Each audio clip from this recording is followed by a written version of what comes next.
Good afternoon, everybody. I'm really honored to be here today with you all. My name is Zohor El Amrani. I am a hypnotherapist, but don't worry, I'm not here to hypnotize you.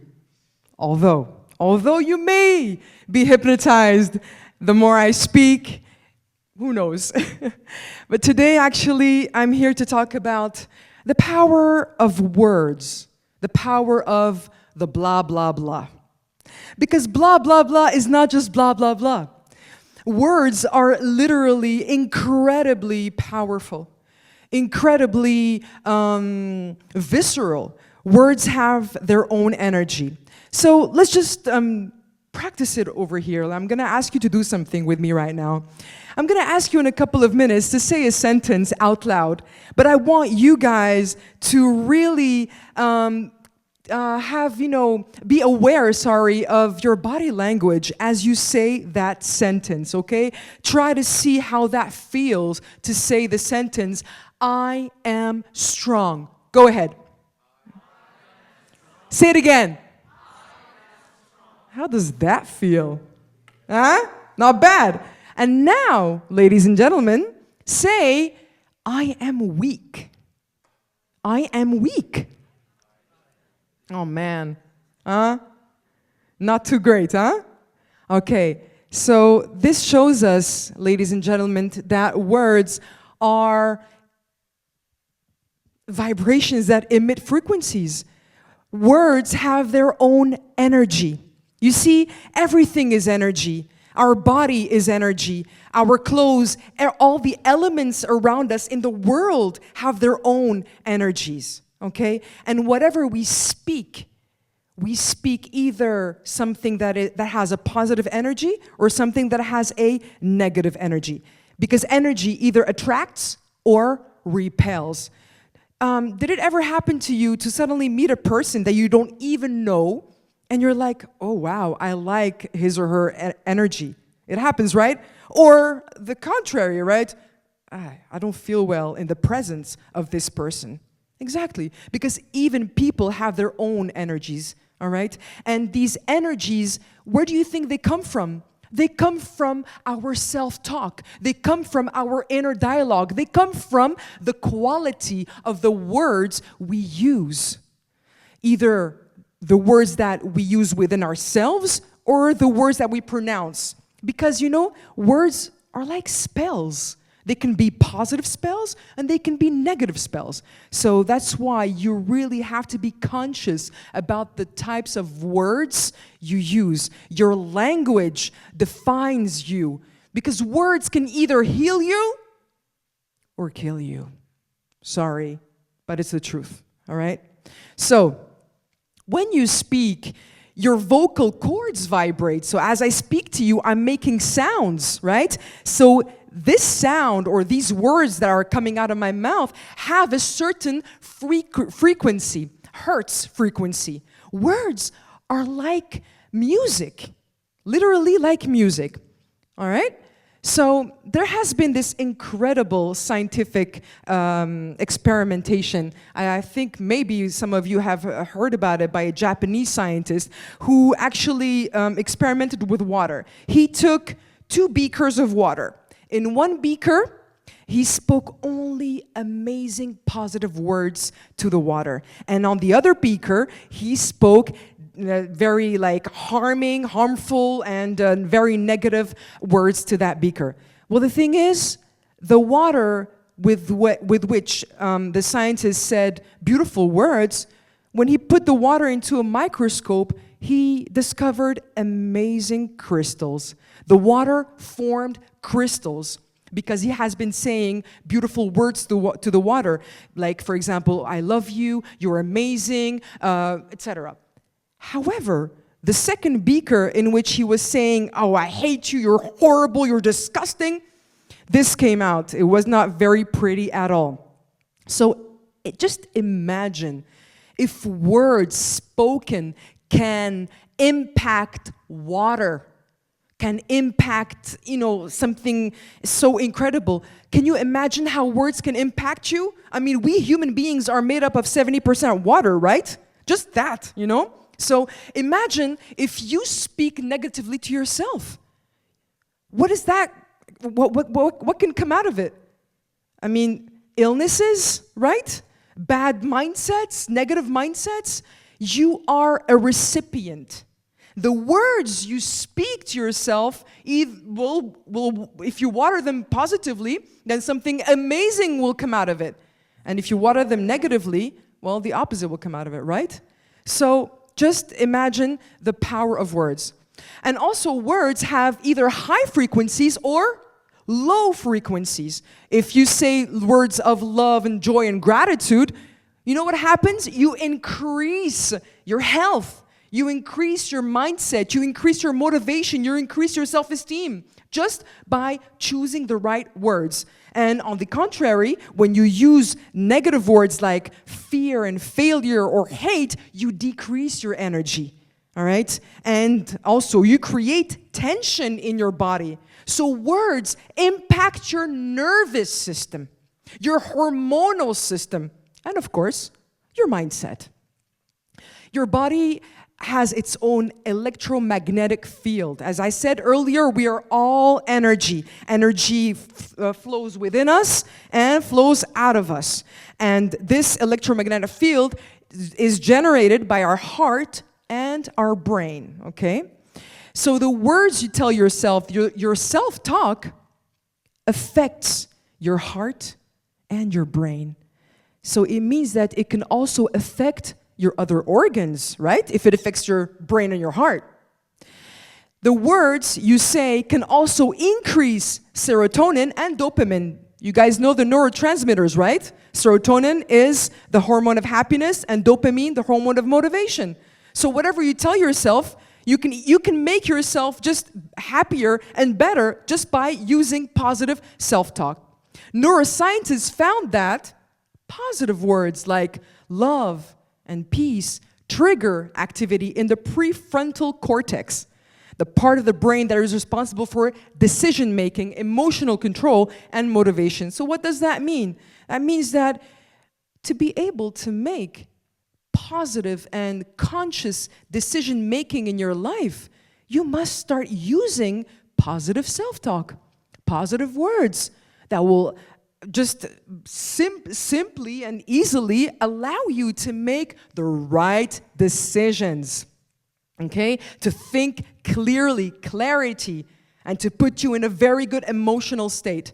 But also, the secret to all this is repetition. You know, when we were babies, how did we learn language? Was it through repetition, right? Exactly. So, our subconscious mind, okay, can still allow us to reprogram our minds through repetition. When you repeat positive words, even if you don't believe them, all right? What I'm saying is your subconscious mind accepts everything and anything you tell it, whether it is true or false. It doesn't matter to it. Your subconscious mind absorbs whatever thing you say. All right? So by repetition, you can re-engineer your mindset. You can re-engineer your brain simply by repetition.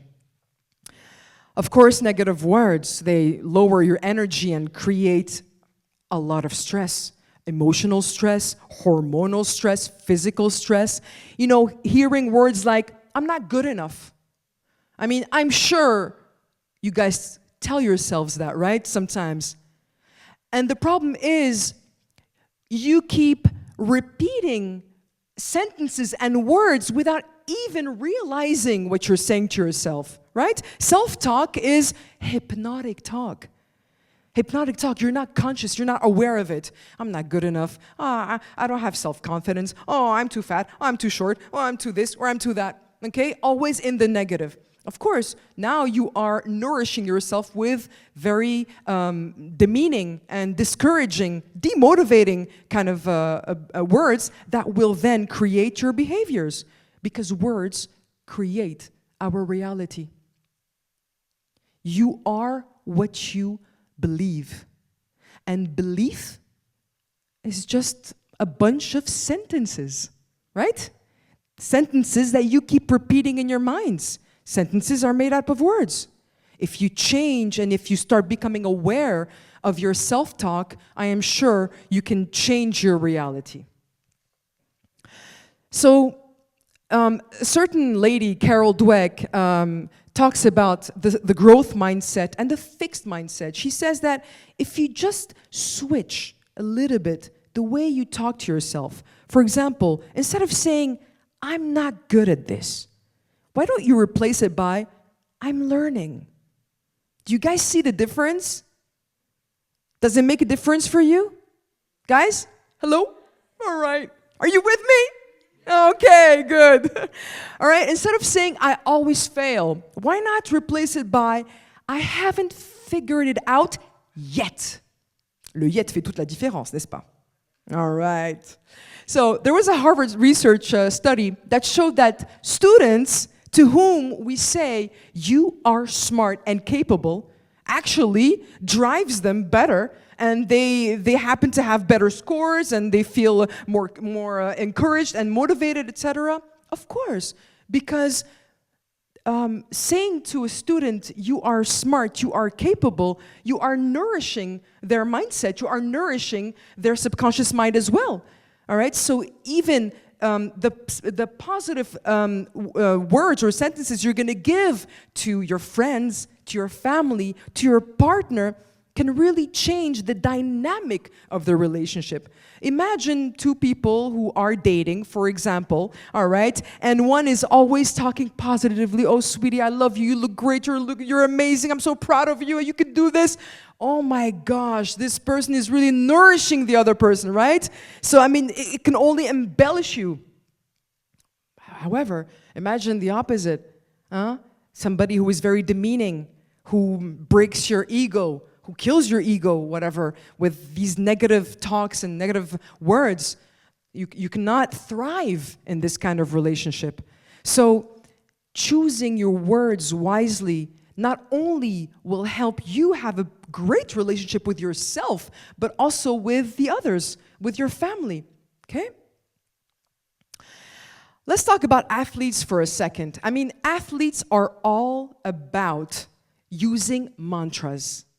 What are mantras? Mantras are words that we use repetitively until they get anchored in our subconscious mind. So, they use affirmations, but also incantations. So incantations are the usage of affirmations in a kind of, using it with melodies or like a song, like you're singing it to yourself, right? And for example here, Michael Jordan used to say, I've missed more than 9,000 shots in my career. I have failed over and over again in my life, and that is why I succeeded. So clearly, the mindset of Michael Jordan shows us that for him, failure is an opportunity to succeed, right? Because belief is what makes you, right? Serena Williams, the tennis player, has an amazing mantra, I am unstoppable. She repeats it in her head as she plays. I am unstoppable. And Muhammad Ali, I am the greatest. I am the greatest. And once again, guys, you don't need to believe it or not. I promise you, repeating sentences like these will end up anchored in your subconscious mind. Your subconscious mind will end up creating the behaviors that respond to your beliefs. All right? So repetition is the mother of skill. All right? So phrases like, I am capable, I am learning, can change the way you perceive your life and the way you perceive your capabilities as well. So words, as I said earlier, they create and shape our reality and shape our actions. Affirmations rewire our subconscious mind. So when you tell yourself, I am strong, I am confident, even if you don't believe it, you will end up shaping your behaviors. And if you tell yourself, I cannot do this, you will shape this kind of behavior too. So what I would invite you to do in the upcoming days, ladies and gentlemen, is to take upon a 7-day challenge and just try to be aware of your internal dialogue, to be aware of your choice of words, and to switch your negative self-talk into positive self-talk. And I promise you, the simple fact of just being aware of your of the language you use, of the choice of words you're using, I promise you it will change the way you perceive yourself, and it will change your behaviors. Go from I can't to I am improving, okay? Speak motivation into existence. And I will leave you with just one more thing. Words are not just sounds. It's not blah, blah, blah. They are commands to the brain, and they shape our behavior. They shape our energy and our success. So please use your words wisely and use them with respect and with love when it comes to you, but also when it comes to your ecosystem and the people around you. Thank you very much.